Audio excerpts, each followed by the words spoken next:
बाटा के 100 है @1620। बाटा के 100 हैं @1620। और दत्ताराम सर हमने क्यों लिए हैं? लॉन्ग टर्म का सोच के लिए थे या फिर ट्रेडिंग करके फंस गया मामला? Long term. क्या बोलते सर, कंपनी तो अच्छी है पर अटक गया है मामला बाटा का। आज की कहानी नहीं, काफी टाइम से अटक गया है। वो हाईज जब छुए तो उसके बाद से अब वो कहाँ पड़ा ही हुआ है, सल्क कर रहा है स्टॉक। क्या करूं? बहुत सल कर रहा है, सर नहीं कर रहा है, बहुत सल कर रहा है। हाँ, बहुत हाँ देखा सल्क तो कर रहा है। 2200 1200 आधा हो गया। लेकिन लगता है ये भी 1200 के हिसाब से यहाँ पर टूटेगा नहीं। इसमें दो सपोर्ट है यहाँ पर, एक 1200, एक 1000 तो नहीं टूटेगा क्योंकि 4 डिजिट से 3 डिजिट नहीं आएगा। लेकिन लगता है जो रोड बजा है 1200 का, ये भी स्ट्रॉन्ग सपोर्ट होना है। सता रहा है लेकिन यहाँ पर बेचना नहीं चाहिए। यहाँ पर आपको थकाएगा लेकिन बेचना नहीं चाहिए। फिर एक अप मिलेगा, आहिस्ता आहिस्ता आहिस्ता अप मिलेगा। तो फिलहाल होल्ड है बाटा।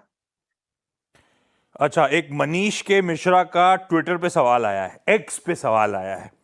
नमस्कार गाबा जी, टाटा एलेक्सी का स्टॉक देंगे डॉक्टर साहब इस पे? मेरे पास टाटा एलेक्सी के 20 शेयर्स हैं 5900 पे। इसमें लंबी अवधि के लक्ष्य बताने का कष्ट करें, एक स्टॉप लॉस भी बताने का कष्ट करें। धन्यवाद आपका गाबा सर। 5400 में टाटा एलेक्सी में बहुत स्ट्रॉन्ग सपोर्ट होने, जो मुझे लगता नहीं टूटेगा क्योंकि वहीं से एक बाउंस करना है।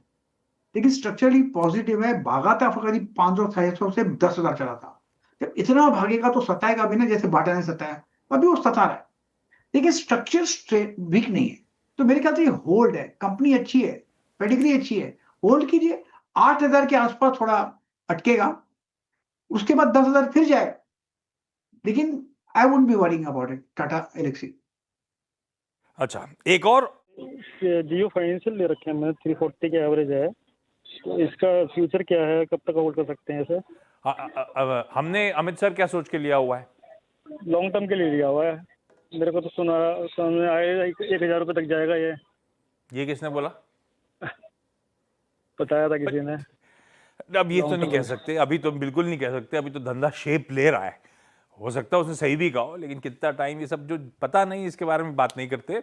लेकिन जियो फाइनेंशियल्स लॉन्ग टर्म के लिए गाबा सर लेना सही आइडिया था गुप्ता सर का कि नहीं था? लेना चाहिए। अच्छी देखो, ये बेस्ट हाउस की कंपनी है ये। हाँ। इस हाउस में अगर आपने रिलायंस इंडस्ट्रीज में या रिलायंस के ग्रुप में कभी इन्वेस्ट किया है, निवेश किया है, तो कभी नुकसान नहीं करोगे। हाँ, ट्रेडिंग में नुकसान कर सकते हो। तो ऐसे इन्वेस्टमेंट ग्रेड स्टॉक अच्छा है। जब इसमें कुछ धंधा पता नहीं था, कुछ नहीं था, फिर भी इसका दाम 200 था। मुझे समझ में नहीं आता क्यों नहीं है, क्यों ऐसा क्यों है, लेकिन फिर भी 200 था ना। जब लोअर सर्किट से आया था मुझे याद है, मैंने लिया, फिर बाउंस में करके मैंने बेच भी दिया। अब मेरे पास नहीं है, लेकिन ये स्टॉक बढ़िया है लॉन्ग टर्म के लिए। शॉर्ट टर्म में नीचे ऊपर होता रहेगा, उसको होने दो। मुकेश भाई आप काम करेंगे ना अपना? हाँ, वो तो करेंगे। आजकल वो ब्लैक रॉक के साथ जेवी के अपडेट्स आते भी रहते हैं। 2 लोगों ने स्टॉक, 2 नहीं 3 लोगों ने स्टॉक को गिरने से बचाया था।